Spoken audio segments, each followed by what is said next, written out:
So I've been using the GFX system for about 3 years now, and it's about 10 years since I started using the smaller Fuji X system. And with the X system, I've made a couple of videos about why I started using it and what I think that the smaller system gives me. So of course, now I have a GFX, I do get asked a lot about what changed my mind to switch back to a larger system. So first off, I think it's important to state that for me, the GFX system didn't replace the X system. I didn't switch from one to the other. I use them both, sometimes alongside each other.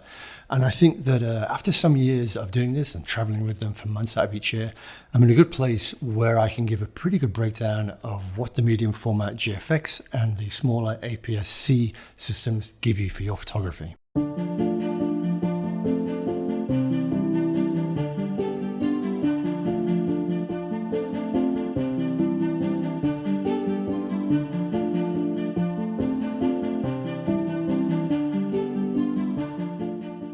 So up front, I'm not going to give a definitive answer in this video about whether the medium format system is worth it, because I can't. It really is different for every single use case, and different people take different things out of photography and have different needs. But what I want to do is talk about what you get from the different systems and what you lose or miss based on my experience of using them side by side for years. So let's start with the big one, image quality. Now on the internet, people tend to see image quality as the overwhelmingly most important thing about a camera or camera system. Now I can understand that, but firstly, what does better image quality actually mean, and how does that translate into your actual photography in the real world?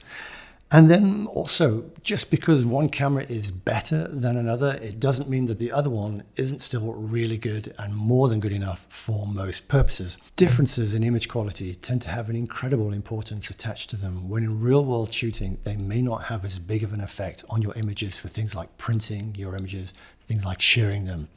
So first, let's have a look at image quality. All right, so let's have a look at the kind of differences that you can expect from the different cameras. Now, it's important to say this is not in any way a scientific comparison. What I've done is I've just used the kind of aperture values that I would use for the cameras when I'm shooting landscapes. But f8 on medium format is different to f8 on an APS-C. So I've basically changed the apertures a little bit, but it's not supposed to be scientific. It's just to give you a general idea of what differences that you would see between the different cameras at some different focal lengths. So let's start with the X-T5. This is shot with the Sigma 10-18, which is my go-to wide-angle lens at 10mm and f8. So if we zoom in to 100%, you get an idea here. Now there's plenty of detail there. If we look at the lemons in the back, and on that let's just zoom in a little bit further, just so you can kind of see some more detail there.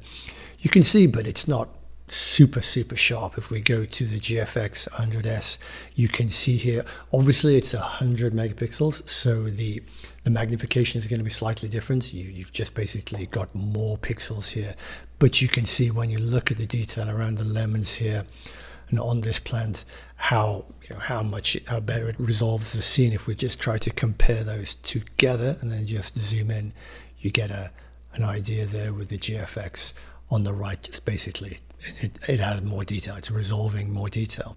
So I also shot this with the GFX 50R just to see what you got with a 50 megapixel medium format sensor, because the resolution is much closer to the X-T5, 50 to 40 megapixels, but you're still getting that medium format sensor. So again, if we zoom in a little bit here, I took this a few minutes later when the sun had come out, so it's a little bit brighter.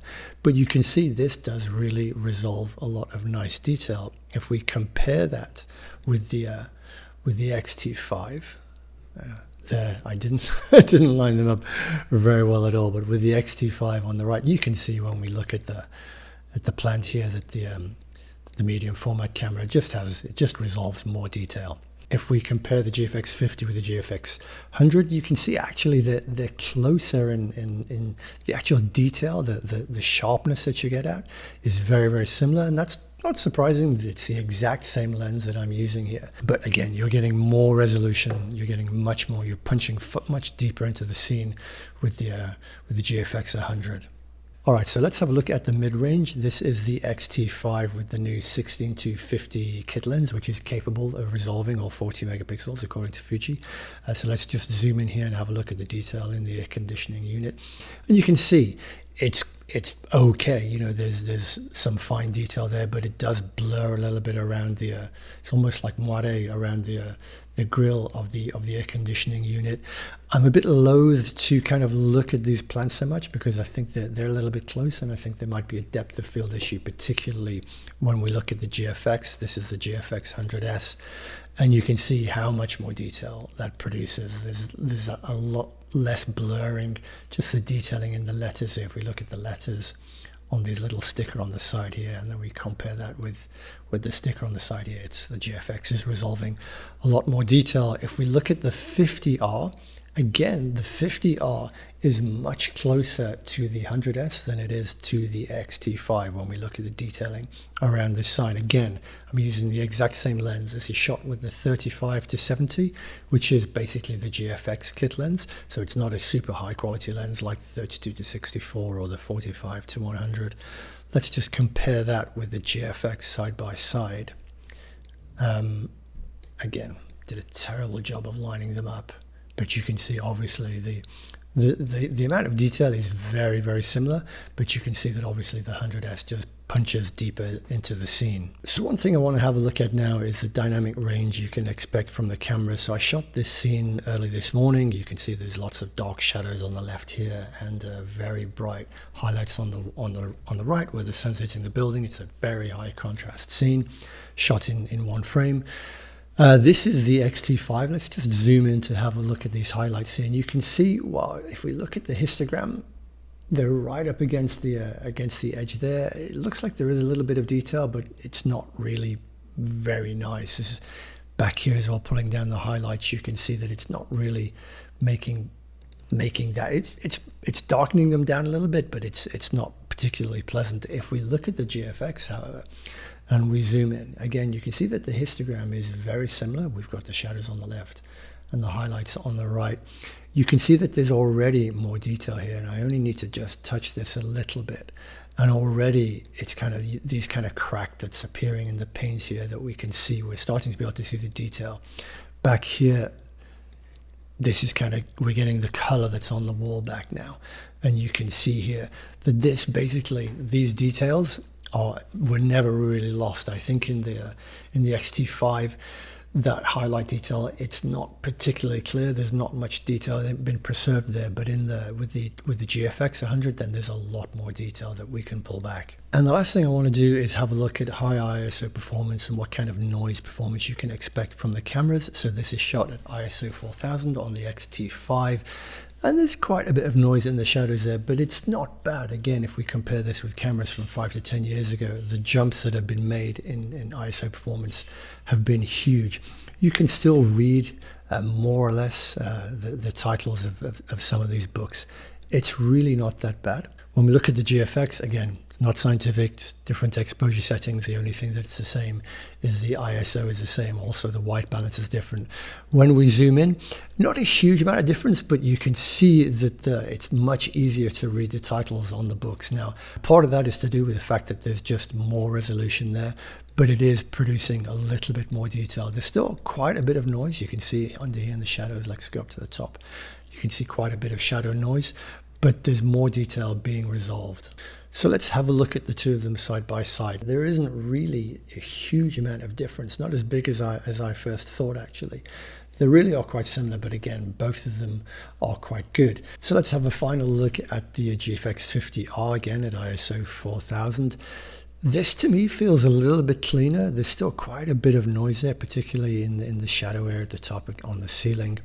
The level of detail is probably, well, let's compare them side by side. So let's take the XT5 and do a side by side.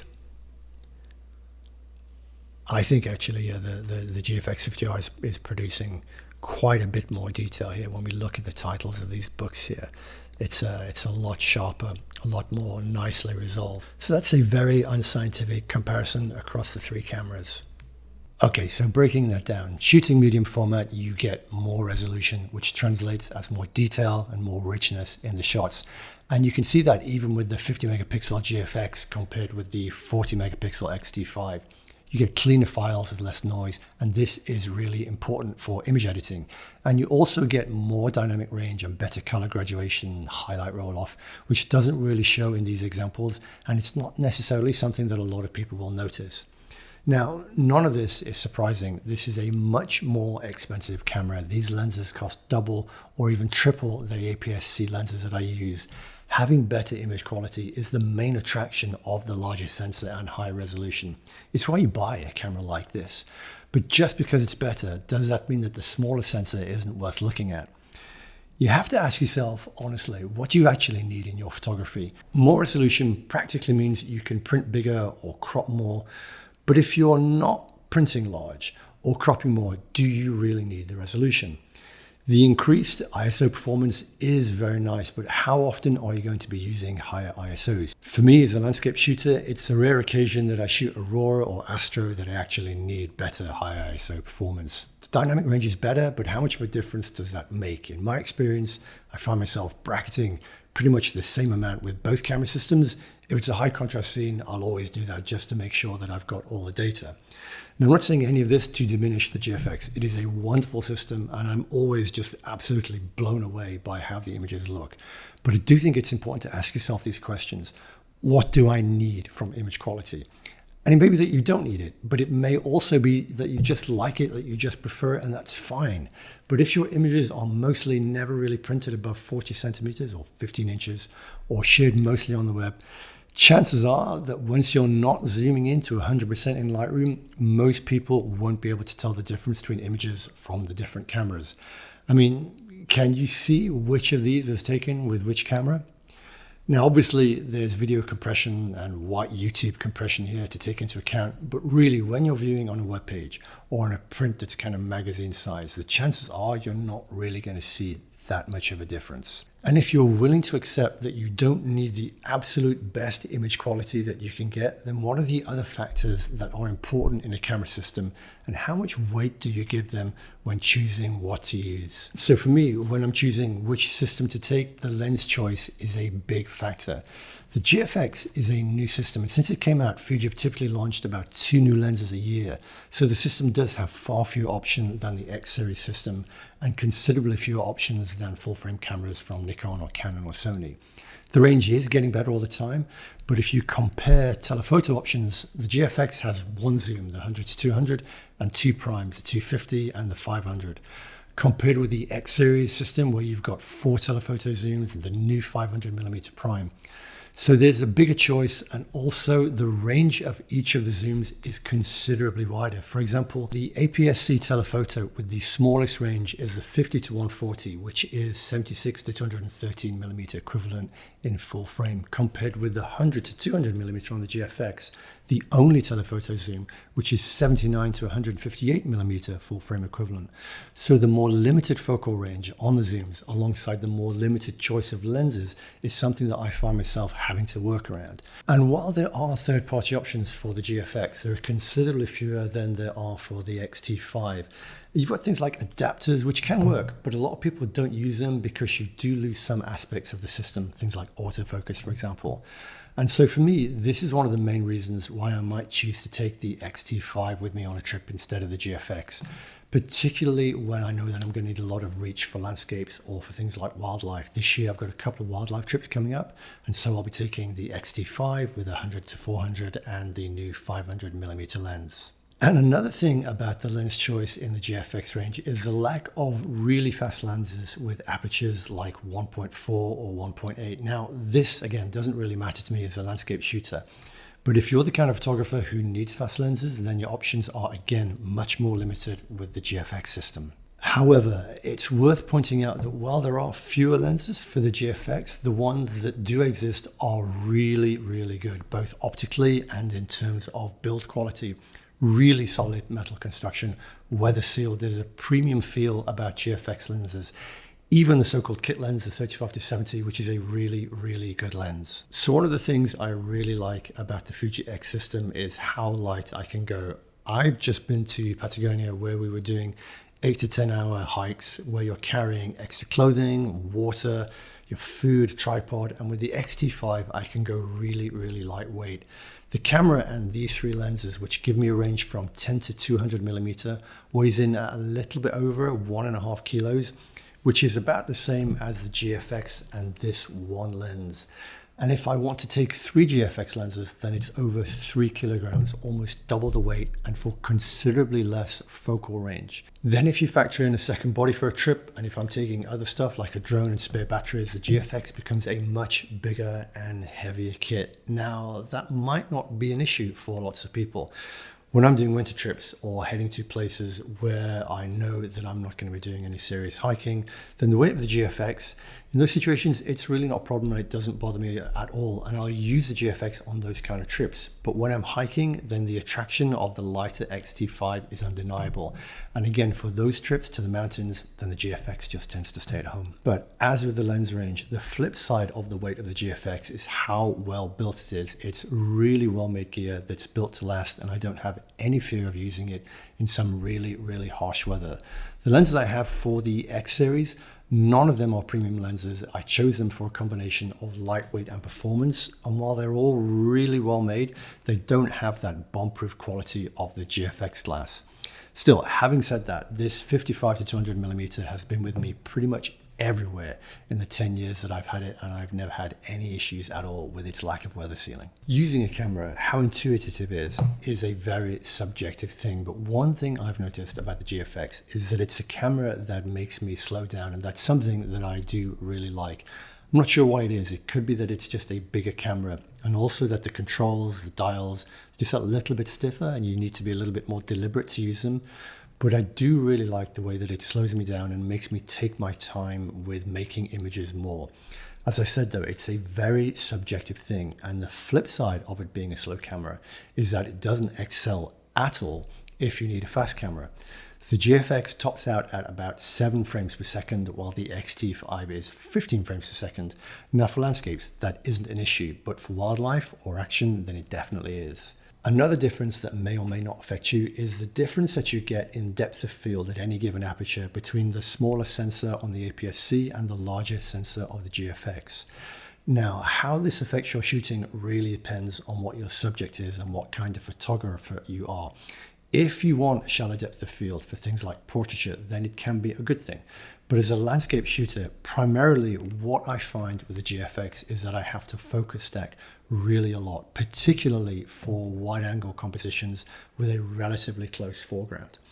All of these images that I shot with the GFX in Coleman Scope in Namibia had to be focus stacked. And if you're not comfortable focus stacking, then it's certainly something to be aware of because it can take quite a bit of time.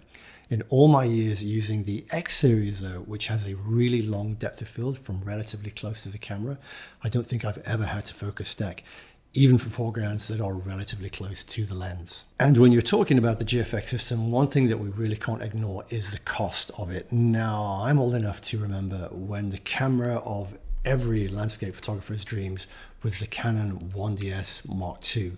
It was a full frame camera, one of the first, and 16 megapixels, and it cost about $9,000 if I remember correctly. Fuji's pricing on the GFX camera bodies is incredibly aggressive, and they're not much more expensive than a full frame camera.